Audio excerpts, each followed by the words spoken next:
الحمد للہ رب العالمین والعاقبۃ للمتقین والصلاة والسلام علی رسولہ محمد وآلہ واصحابہ اجمعین اما بعد فاعوذ باللہ من الشیطان الرجیم بسم اللہ الرحمن الرحیم وقال ربکم ادعونی استجب لکم وقال النبی صلی اللہ تبارک وتعالی علیہ وسلم الدعاء مخ العبادہ او کما قال رسول اللہ صلی اللہ علیہ وسلم۔ محترم ناظرین و سامعین، السلام علیکم ورحمۃ اللہ وبرکاتہ۔ آج کی ہماری گفتگو کا عنوان ہے دعائیں کب قبول ہوتی ہیں۔ آج دنیا کے اندر ہر طرف افراتفری پھیلی ہوئی ہے اور ہر شخص پریشانی اور ڈپریشن کا شکار ہے۔ اس پریشانی اور ڈپریشن کی وجہ سے دنیا میں جہاں مادی چیزوں اور سہولیات میں اضافہ ہو رہا ہے، وہاں پر لوگ زندگی سے تنگ آ کر خودکشی کرنے پر مجبور ہیں۔ دنیا کے ترقی یافتہ ممالک میں آئے روز خودکشی کا رجحان بڑھتا جا رہا ہے۔ کہتے ہیں کہ دنیا میں پہلے یا دوسرے نمبر پر سب سے زیادہ جو خودکشیاں ہوتی ہیں وہ جاپان کے اندر ہوتی ہیں، اور جاپان اس وقت ٹیکنالوجی میں دنیا کے ٹاپ ممالک کے اندر ہے۔ آخر اس کی وجہ کیا ہے؟ وجہ اس کی یہ ہے کہ ان لوگوں کے پاس سب کچھ ہے، اپنے معبود اور خالق حقیقی کا تعارف نہیں ہے۔ الحمدللہ ہم مسلمان ہیں، اور کوئی مسلمان جتنا بھی گیا گزرا کیوں نہ ہو، جب وہ پریشانی میں تمام راہیں مسدود دیکھتا ہے تو بالآخر اس کی زبان سے بھی اللہ رب العزت کا نام ہی نکلتا ہے۔ فرق یہ ہے کہ اللہ کے نیک بندے ہر کام کی ابتدا ہی اللہ کے نام سے کرتے ہیں، اللہ کی مدد اور نصرت پر یقین رکھتے ہوئے کرتے ہیں، اور اللہ سے دعا اور التجا آہوزاری کے بعد اپنے کام کی ابتدا کرتے ہیں، یا کسی بھی پریشانی سے نجات اور حل کے لیے اللہ رب العزت سے دعا کرتے ہیں۔ اور جو کمزور ایمان والے ہوتے ہیں وہ پہلے اسباب سے جب مایوس ہو جاتے ہیں تو پھر وہ بھی اللہ کی طرف متوجہ ہوتے ہیں۔ یہی وجہ ہے کہ مسلمان ممالک میں اور مسلمانوں میں الحمدللہ خودکشی کا رجحان کم ہے۔ آج ایک بہت بڑا سوال ہے کہ سوال ہر آدمی کے ذہن میں یہ ہے کہ ہم تو اللہ سے دعا مانگتے ہیں، دعا قبول کب ہوگی؟ کیسے ہمیں پتہ چلے گا کہ دعا قبول ہوگی؟ ہمیں کس انداز سے اللہ سے دعا مانگنی چاہیے؟ تو میرے محترم بھائیوں، بہنوں اور بزرگوں، جیسے ہر چیز کی کچھ آداب اور کچھ شرائط ہوتی ہیں، اسی طرح دعا کی قبولیت کے لیے بھی کچھ آداب اور کچھ شرائط ہیں۔ دعا کی قبولیت کے لیے علماء کرام نے احادیث نبویہ سے اور قرآن مجید سے کچھ شرائط اخذ کی ہیں۔ وہ شرائط اگر ہم ملحوظ رکھیں گے تو انشاءاللہ العزیز ہماری دعا ضرور قبول ہوگی۔ اور ویسے بھی اللہ رب العزت کسی کی دعا کو رد نہیں فرماتے۔ جو بھی بندہ اللہ رب العزت سے مانگتا ہے تو اسے دعا کا عوض مل جاتا ہے، اور اس عوض کی تین صورتیں ہوتی ہیں۔ یا تو اس نے جو اللہ سے مانگا فوراً مل جاتا ہے، یہ بھی بہت سارے لوگوں کے ساتھ ہوتا ہے، یا اللہ رب العزت فوراً تو اسے وہ نہیں دیتے، لیکن اس کی دعا کے عوض میں اس پہ آنے والی کسی بڑی پریشانی اور کسی بڑی مصیبت کو ٹال دیتے ہیں، جس کا ہمیں پتہ ہی نہیں ہوتا، اور یوں ہماری دعا قبول ہو جاتی ہے، لیکن ہمیں پتہ تک نہیں چلتا ہمارے اوپر کیا مصیبت آنے والی تھی جو ہماری دعا سے ٹل گئی۔ اور تیسری صورت یہ ہے کہ اللہ رب العزت اس انسان کی مانگی ہوئی دعا کو آخرت کے لیے ذخیرہ کر دیتے ہیں، اور آخرت میں اللہ رب العزت جب اس دعا کا عوض اسے عطا فرمائیں گے تو یہ بندہ اللہ رب العزت سے کہے گا، اللہ یہ جو آپ عطا فرما رہے ہیں اس کا تو میں نے دنیا میں کوئی کام نہیں کیا جس کا بدلہ آپ مجھے یہ دے رہے ہیں۔ تو اللہ رب العزت فرمائیں گے، میرے بندے تو نے کیا ہے۔ یہ پوچھے گا، مولا وہ کون سا میرا عمل ہے جس کا اتنا بڑا عوض آپ مجھے عطا فرما رہے ہیں؟ تو اللہ رب العزت فرمائیں گے کہ میرے بندے تیری کچھ دعائیں تھیں جو دنیا میں بظاہر قبول نہیں ہوئی، میں نے تیرے لیے آخرت کے ذخیرے کے طور پہ انہیں رکھ دیا تھا، آج یہ اس کا عوض ہے۔ اس موقع پہ بندہ یہ خواہش کرے گا کہ کاش دنیا میں میری کوئی دعا بھی قبول نہ ہوئی ہوتی، آج اس کا جو عوض ہے مجھے آخرت میں ملتا اور یہ میری نجات کے لیے کافی ہو جاتا۔ تو دعا کے بارے میں یہ تصور رکھیں، بلکہ یہ یقین رکھیں کہ کبھی بھی ایسا نہیں ہو سکتا کہ ہم اللہ رب العزت سے مانگیں اور ہماری دعا قبول نہ ہو۔ ان 3 صورتوں میں دعا قبول ہو جاتی ہے۔ اب دعا کب قبول ہوگی، اس کے لیے کچھ شرائط ہیں۔ سب سے پہلی شرط یہ ہے کہ جب بھی دعا مانگیں صرف اور صرف اپنے اللہ رب العزت سے دعا مانگیں۔ اللہ رب العزت خود فرماتے ہیں ادعونی استجب لکم، مجھ سے ہی دعا مانگو میں تمہاری دعا کو قبول کروں گا۔ اور اللہ رب العزت فرماتے ہیں نحن اقرب الیہ من حبل الورید، میں تمہاری شرگ سے بھی زیادہ قریب ہوں۔ یعنی جو ذات دعا کی قبولیت کی ضمانت دے رہی ہے اور جو ذات یہ بھی یقین دلا رہی ہے کہ میں تم سے اتنا قریب ہوں کہ اتنا تم بھی اپنے قریب نہیں ہو جتنا میں تم سے قریب ہوں، تو جو ذات ضمانت بھی دے اور جو ذات قریب بھی ہو، تو اس قریب والی با اختیار اللہ رب العزت کی ذات کو چھوڑ کر کسی اور طرف دائیں بائیں جانا اور پھر یہ کہنا کہ میں نے بڑی دعائیں مانگی قبول نہیں ہوئی، تو دراصل قصور ہمارا اپنا ہے۔ ہم اللہ رب العزت سے دعا نہیں مانگتے بلکہ درمیان میں اور کچھ چیزیں ایسی ڈال دیتے ہیں کہ جس میں یہ یعنی یوں ہوتا ہے کہ ٹھیک ہے اللہ نے سن لیا تو اللہ سن لے، نہیں تو اللہ نہیں سنتے تو فلاں سن لے۔ یہ ایسے ہی ہے جیسے ایک آدمی کہتا ہے کہ مجھے بسم اللہ پہ بہت بڑا یقین ہے کہ اگر میں بسم اللہ پڑھوں گا تو میں بسم اللہ پڑھ کے دریا سے پار ہو جاؤں گا۔ شاگرد نے اس کی یہ بات سنی، اسے کامل یقین تھا، اس نے بسم اللہ پڑھی، پل نہیں تھا، کشتی نہیں تھی، وہ تو پار ہو گیا۔ لیکن جب بتانے والے کی باری آئی تو وہ ڈرنے لگا۔ شاگرد نے کہا جناب تشریف لائیے، آپ کیوں نہیں آ رہے؟ اس نے کہا میں بسم اللہ بھی پڑھوں گا لیکن رسی بھی ڈال لو کہ کہیں ایسا نہ ہو کہ بسم اللہ ساتھ چھوڑ جائے، میں ڈوب جاؤں تو مجھے رسی سے نکال لیا جائے۔ تو یہ یقین نہیں ہے اللہ کی ذات پہ۔ اللہ کی ذات پہ یقین یہ ہے کہ انسان جب اللہ سے مانگے اس انداز سے مانگے کہ میرے رب کے علاوہ اور کوئی نہیں ہے جو میری دعا قبول کرے گا۔ جناب رسول اللہ صلی اللہ علیہ وسلم نے حضرت عبداللہ بن عباس رضی اللہ تعالیٰ عنہ سے فرمایا کہ عبداللہ جب بھی مانگو، جب بھی دعا مانگو صرف اللہ رب العزت سے مانگو، اور جب بھی تمہیں مدد کی ضرورت ہو تو اللہ رب العزت سے مدد مانگو، اللہ ہی تمہاری مدد کریں گے۔ تو یہ دراصل ہمارے لیے اور پوری امت کے لیے ایک بہت بڑا پیغام ہے کہ حضور کی امت اپنے اللہ سے مانگو۔ آپ کسی اور کے پاس جائیں گے وہ بھی تمہیں اللہ سے لے کے دے گا۔ آپ کی دنیاوی ضروریات ہیں، آپ کسی انسان کے پاس جانے کے بجائے اس خالق کے پاس جائیں جس خالق سے اس نے بھی لے کے دینا ہے۔ تو اپنے رب سے اپنا رشتہ اور اپنا رابطہ مضبوط رکھیں، یہ پہلی شرط ہے دعا کی قبولیت کی۔ دوسری شرط یہ ہے کہ دعا مانگنے میں جلد بازی نہ ہو۔ جلد بازی کا مطلب یہ ہے کہ آدمی یہ کہے کہ یار میں تو دعا کرتا ہوں میری دعا قبول ہی نہیں ہوتی۔ بسا اوقات چونکہ ہماری عقل کامل نہیں ہے، ہم ضعیف ہیں، ہم کمزور ہیں، ہم کوئی ایسی چیز مانگ رہے ہوتے ہیں جو مستقبل کے اعتبار سے ہمارے لیے اچھی نہیں ہوتی، اللہ کے علم کے مطابق وہ ہمارے لیے اچھی نہیں ہوتی، لیکن ہم اپنی ناقص سوچ سے یہ سوچتے ہیں کہ نہیں مجھے یہی مل جائے، یہی میرے لیے بہتر ہے، لیکن اللہ اس سے بہتر دینا چاہتے ہیں۔ تو جب تک انسان جلد بازی نہ کرے کہ یہی مجھے مل جائے، میری تو دعا قبول ہوتی ہی نہیں ہے، تو اس وقت تک دعا قبول ہوتی رہتی ہے۔ جب جلد بازی کرے گا تو پھر دعا قبول نہیں ہوتی۔ جناب رسول اللہ صلی اللہ علیہ وسلم نے فرمایا کہ ہر ایک کی دعا قبول ہوتی ہے ما سوائے اس کے کہ جو جلد بازی کرے۔ اب آپ اس سے اندازہ لگائیں کہ حدیث میں قطعی اور یقینی اٹل طور پہ بتا دیا گیا کہ جلد باز آدمی اور ایسا آدمی جو یہ کہے کہ ادھر میں ہاتھ اٹھاؤں اور ادھر میری دعا پہ عمل درآمد شروع ہو جائے، ایسے آدمی کی دعا قبول نہیں ہوتی۔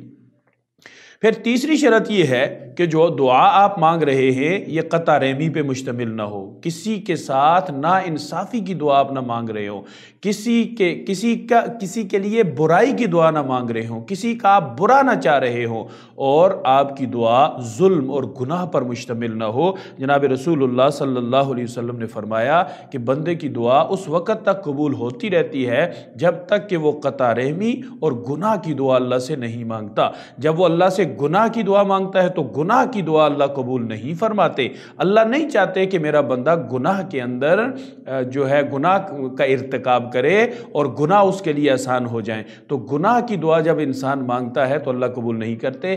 قطع رحمی، رشتوں کو توڑنے، کسی کے ساتھ ظلم اور زیادتی کی دعا اگر کوئی مانگتا ہے اللہ پاک اسے بھی قبول نہیں کرتے۔ تو ہم دعا مانگتے ہوئے ذرا یہ تو دیکھیں کہ ہم دعا مانگ کیا رہے ہیں، کوئی گناہ تو نہیں ہے ہماری دعا پہ، ہماری دعا گناہ پہ مشتمل تو نہیں ہے، یا ہم کسی کے خلاف اللہ سے ایسی چیز تو نہیں مانگ رہے جو قطع رحمی پہ مشتمل ہے، کیونکہ بندہ تو میں بھی اللہ کا ہوں، دعا مانگنے والا بھی اللہ کا بندہ ہے، اور جس کے خلاف دعا مانگ رہا ہے وہ بھی اللہ کا بندہ ہے۔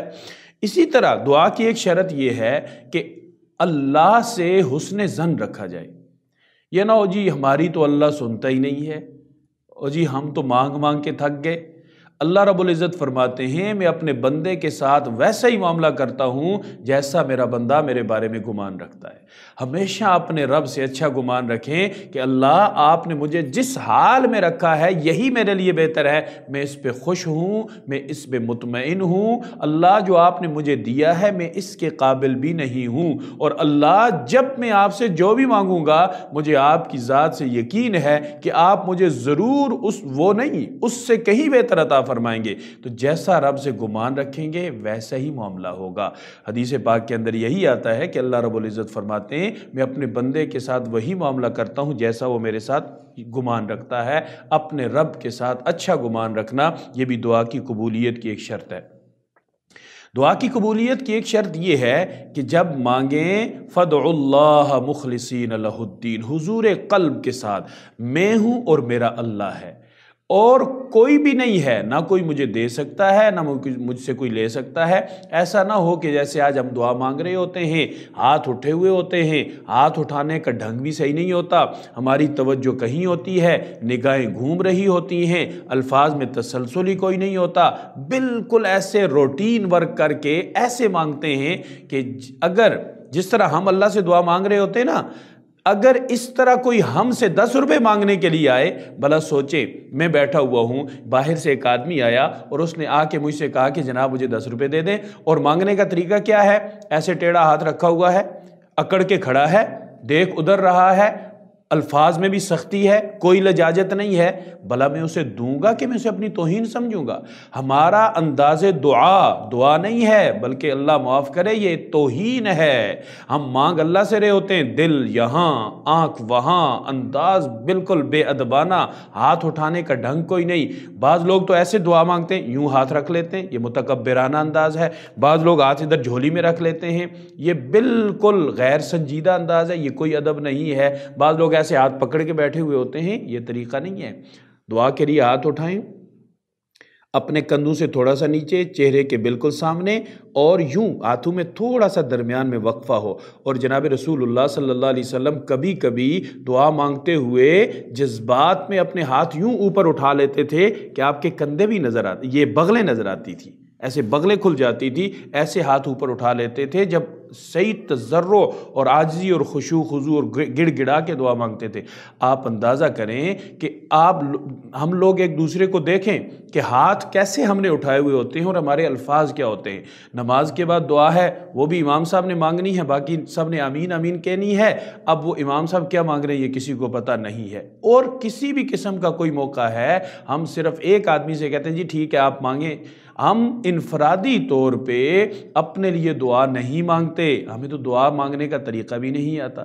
تو اس لیے حضور قلب کے ساتھ دعا ہو۔ کہتے ہیں کہ بیت اللہ کے اندر ایک نابینا آدمی دعا مانگ رہا تھا، اللہ مجھے نگاہ دے دے، میری بینائی واپس عطا فرما دے۔ یہ مانگ رہا ہے اور طواف کر رہا ہے، قریب سے حجاج بن یوسف کا گزر ہوا، اس نے کہا بھائی کیا مانگ رہے ہو؟ کہنے لگا نابینا ہوں، اللہ سے آنکھیں مانگ رہا ہوں۔ کب سے مانگ رہے ہو؟ کہتے جی ایک عرصہ ہی ہو گیا میں مانگ رہا ہوں۔ حجاج نے کہا اچھا عرصہ ہو گیا، نہیں ملی؟ کہا جی نہیں ملی۔ اس نے کہا مجھے جانتے ہو؟ تو نابینا آدمی نے کہا نہیں جی میں تو آپ کو نہیں جانتا۔ اس نے کہا میں حجاج بن یوسف ہوں۔ تو حجاج بن یوسف کا جو نام تھا نا یہی دہشت کی علامت تھی، بس اس نے بوڑھے نے سنا اس کے تو پاؤں کے نیچے سے زمین نکل گئی۔ اس نابینے نے سنا، حجاج نے کہا دیکھ میں یہ چکر لگا کے آتا ہوں طواف کا، اگر اگلے چکر میں تیری بینائی واپس نہ لوٹی، تجھے بینائی نہ ملی تو میں تیری گردن اتار دوں گا۔ اوہو، اب وہ رویا۔ اب صدق دل سے اس نے جو اللہ سے مانگا، اس نے کہا اللہ پہلے تو آنکھیں مانگ رہا تھا، اب تو گردن ہی جا رہی ہے۔ یا اللہ میری جان بھی بچا لے اور میری نگاہ بھی لوٹا دے۔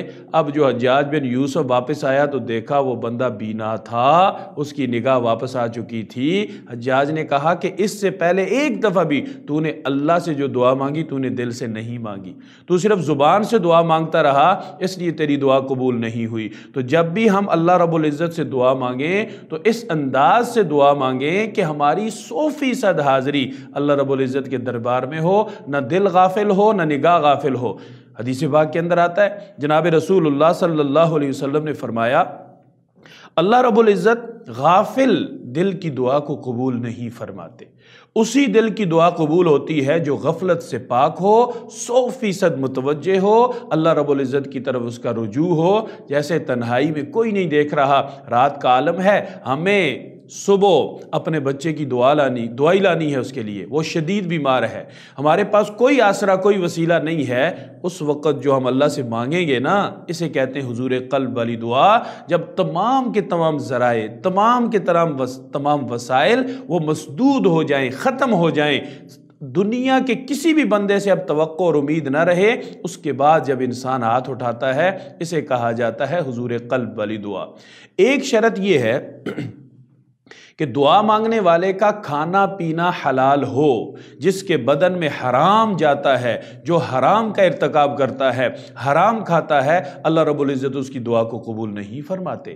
اپنے کھانے پہ غور کریں، اپنی کمائی پہ غور کریں، اپنی محنت اپنی مزدوری پہ غور کریں، اپنی انکم پہ غور کریں۔ دیکھیں کھربوں روپے بھی اگر ہمارے پاس آ جائیں، اللہ پاک کسی ایسی مصیبت کے اندر مبتلا کر دیں کہ جس مصیبت کا علاج پیسوں میں نہ ہو، ہم کہاں جائیں گے؟ اللہ کے پاس جائیں گے۔ اللہ سے اپنا رشتہ نہ توڑے، حرام کھانے والا اللہ سے رشتہ توڑ چکا ہوتا ہے، وہ گویا کہ یہ کہہ چکا ہوتا ہے اللہ مجھے اب آپ کی ضرورت تو ہے نہیں، میرے پاس اتنا حرام جمع ہو چکا ہے۔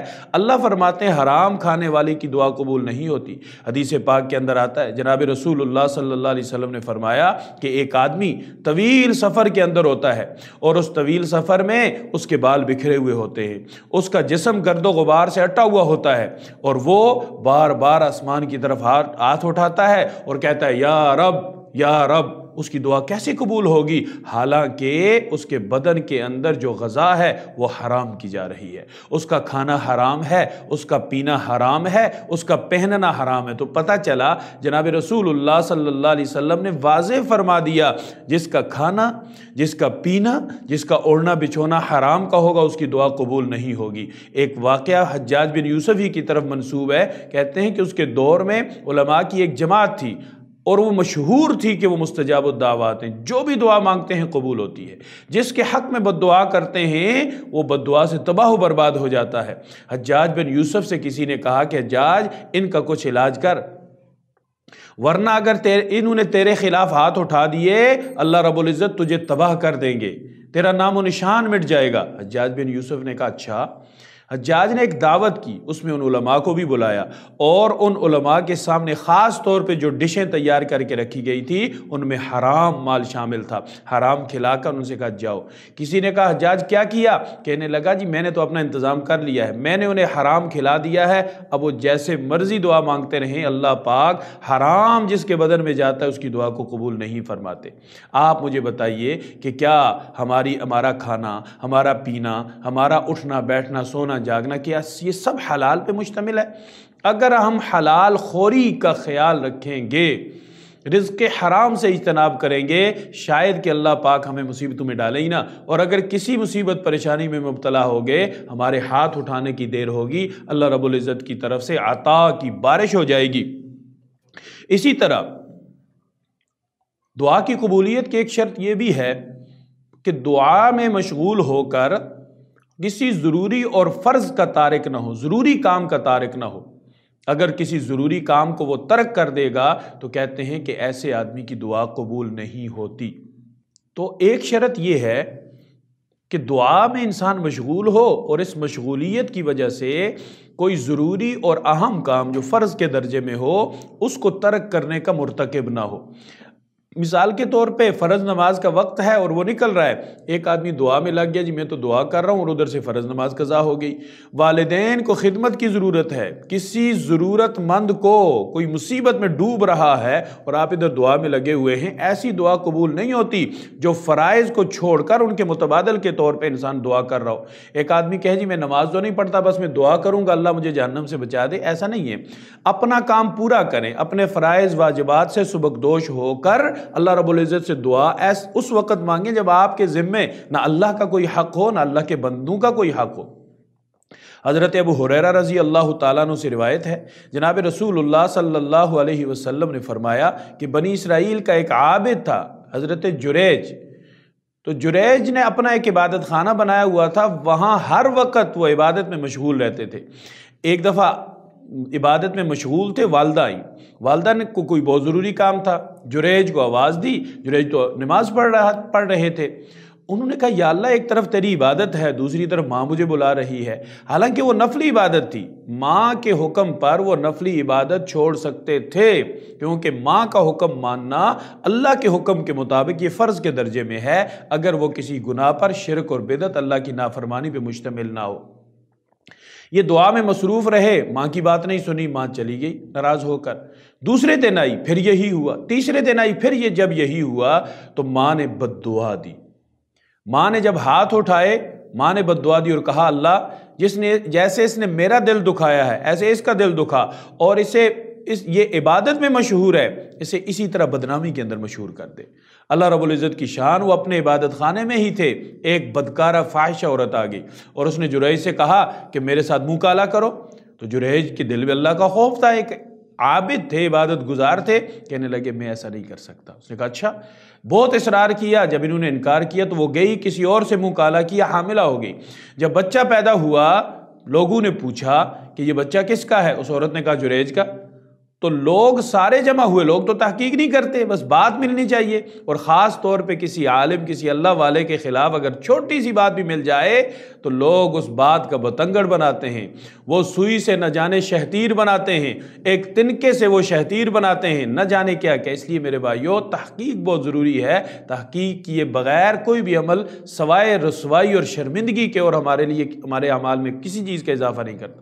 لوگ آئے، جریج کو مارنا شروع ہو گئے، خوب مارا، خوب پیٹا، اس کا عبادت خانہ گرا دیا اور کہا کہ تو ہمیں دھوکہ دیتا ہے، ادھر تو سجدے کرتا ہے اور ادھر تو بدکاریاں کرتا ہے۔ اس نے کہا مجھے تو پتہ ہی نہیں ہے کس سے میں نے بدکاری کی، فلاں عورت سے۔ کہا اس کا بچہ لے کے آؤ، جو بچہ میری طرف منسوب کر رہی ہے وہ لے کے آؤ۔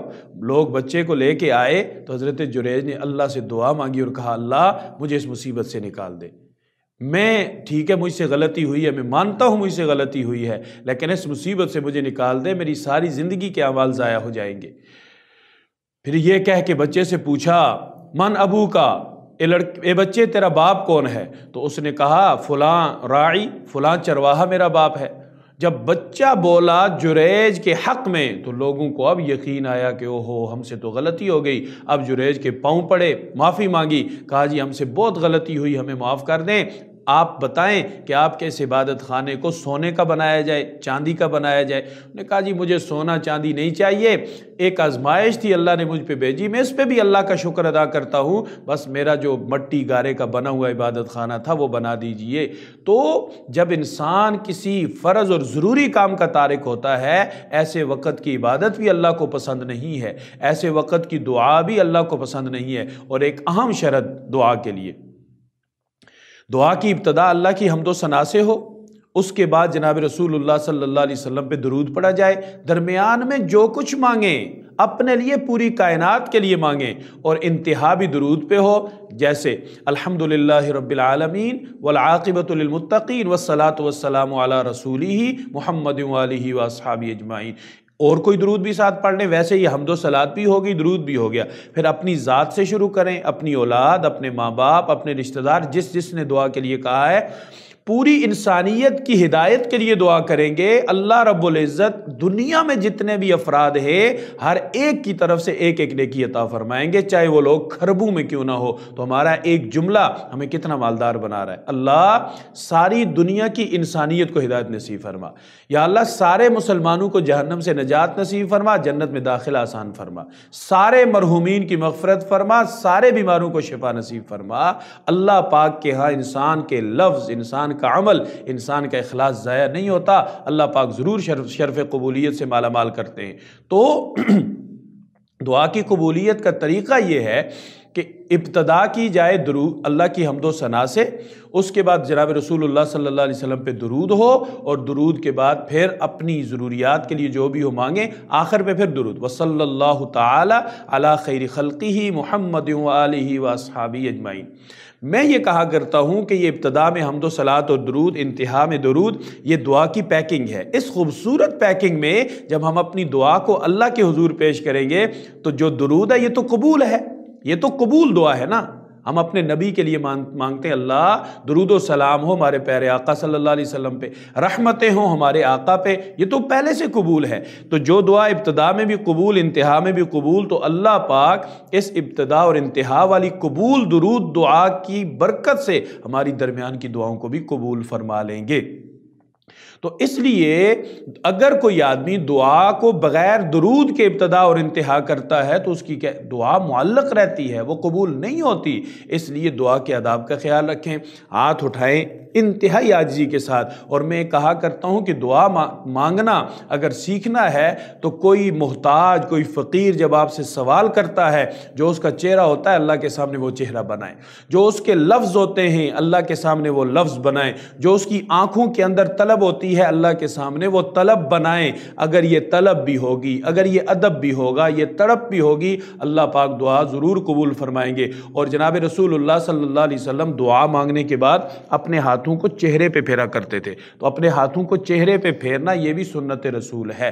اس لیے ہماری کوشش یہ ہونی چاہیے کہ ان شرائط اور آداب کو ملحوظ رکھیں گے، اللہ کی ذات سے یقین ہے اللہ پاک ہماری دعا کو ضرور قبول فرمائیں گے۔ وآخر دعوانا ان الحمد للہ رب العالمین۔